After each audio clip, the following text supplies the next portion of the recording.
और फिलहाल जो सरकार है उसको तो यही संदेश देंगे कि सुनील दादा झारखंड मुक्ति मोर्चा के सेनापति थे, सिपाही नहीं सेनापति, और उस सेनापति की हत्या हो चुकी है। ना उसकी एनआईए जांच की अनुशंसा कर रही है और ना ही उस परिवार की सुधि ली जा रही है। आज हमको लगता है कि शायद झारखंड में कोई पूर्व सांसद ऐसा होगा जिनका घर और मकान इस प्रकार होगा, इस जर्जर अवस्था में होगा। तो निसंदेह सरकार को संज्ञान लेने के बाद इनके परिवार को सुरक्षा के साथ साथ इनके परिवार को सुविधा मुहैया करानी चाहिए। उनकी जीतियो है ना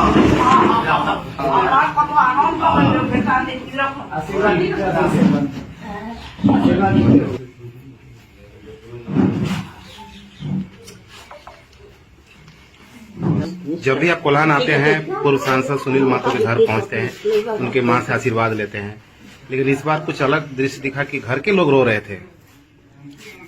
देखिए, भावनात्मक जुड़ाव रहा है और चूंकि सुनील महतो के जाने के बाद झारखंड में बहुत कम ऐसे नेता रहे जो उनकी तरह प्रखर होकर और उनके बाद उनकी शहादत के बाद उस विषय को उठाते हैं। तो इनको लगता है कि उनकी कमी को जिस रास्ते पे चलकर पूरा किया जा सकता है उस रास्ते को मैंने चुना है। तो लोगों की भावनाएं हमारे साथ जुड़ रही हैं, तो उसी कारण भावुक दिखे। एसपी साहब को फोन करना पड़ा इनके घर से? इनके घर के बगल के एक बच्चा गुम हुआ है, तो उसी क्रम में एसपी साहब को हमने फोन किया है। उनको कहा कि खुद आप मॉनिटरिंग कीजिए इस मामले की। खूब सारा आशीर्वाद दिए दादी जी और नहीं, अक्सर जब भी यहाँ आते हैं तो ये ढेर सारा प्यार और आशीर्वाद देते हैं और इन्हीं का आशीर्वाद है, इन्हीं जैसी कई माताओं अभिभावकों का आशीर्वाद है जिसके कारण हम चुनाव जीत के यहाँ एक शब्द वो कह रहे थे कि अगले बार अगर आप सीएम नहीं बनेंगे तो पूजा करना छोड़ देंगे, बांग्ला भाषा में बोल रहे थे। नहीं, भावनाएं हैं, लेकिन ऐसा नहीं है। अपना जो भी आस्थाएं हैं उस आस्था को लोग पूजना चाहिए। हमारा इंसान का काम है प्रयास करना, अगर प्रयास सफल ना भी हो फिर भी उसके ऊपर जो आस्था है उसको बरकरार रखना चाहिए। मानव जीवन क्या संदेश देंगे? संदेश यही देंगे कि बिल्कुल इनकी दुआएं लगे, इनका आशीर्वाद लगे, अगली बार हम लोग सरकार बनाए। और फिलहाल जो सरकार है उसको तो यही संदेश देंगे कि सुनील दादा झारखंड मुक्ति मोर्चा के सेनापति थे, सिपाही नहीं सेनापति, और उस सेनापति की हत्या हो चुकी है। ना उसकी एनआईए जांच की अनुशंसा कर रही है और ना ही उस परिवार की सुधि ली जा रही है। आज हमको लगता है कि शायद झारखंड में कोई पूर्व सांसद ऐसा होगा जिनका घर और मकान इस प्रकार होगा, इस जर्जर अवस्था में होगा। तो निसंदेह सरकार को संज्ञान लेने के बाद इनके परिवार को सुरक्षा के साथ साथ इनके परिवार को सुविधा मुहैया करानी चाहिए। उनकी माता की देखभाल करनी चाहिए। सीएम साहब बार बार तो आते हैं कोल्हान, आज भी तो कभी नहीं आए। चंपई सोरेन जी बगल में रहते हैं, लेकिन आज तक कभी सुनील महतो की समाधि तक नहीं गए। वो भी जेएमएम के ही पार्टी से आते थे, अभी बीजेपी में चले गए हैं।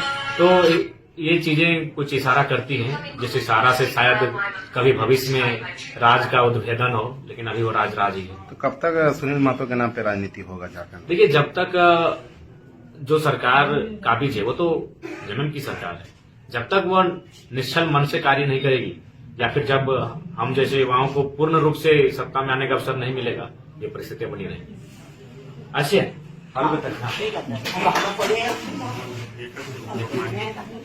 हाँ, अच्छा,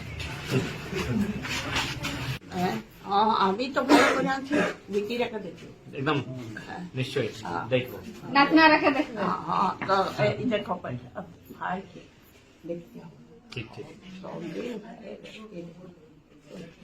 बहुत सारे তুমি আশীর্বাদ দেও। আমার আশীর্বাদে তো দেখো আমি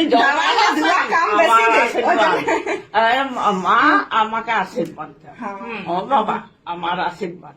এখন আমার একবার ভোট হারাইল, তারপরে আরো যখন যেমন সব জায়গায়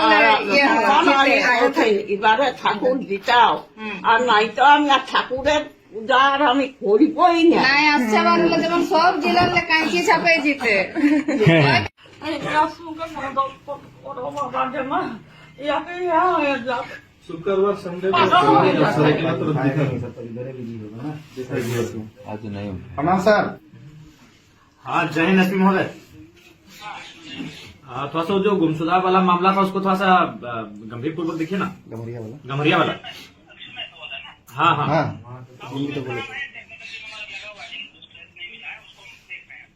थोड़ा सा मैंने अपने खुद कीजिए इसको। ठीक ठीक ठीक, धन्यवाद। हाँ बाबा ভালো আছি। খাবার খাও এমন ভালো কথা हम लोग पीछे तो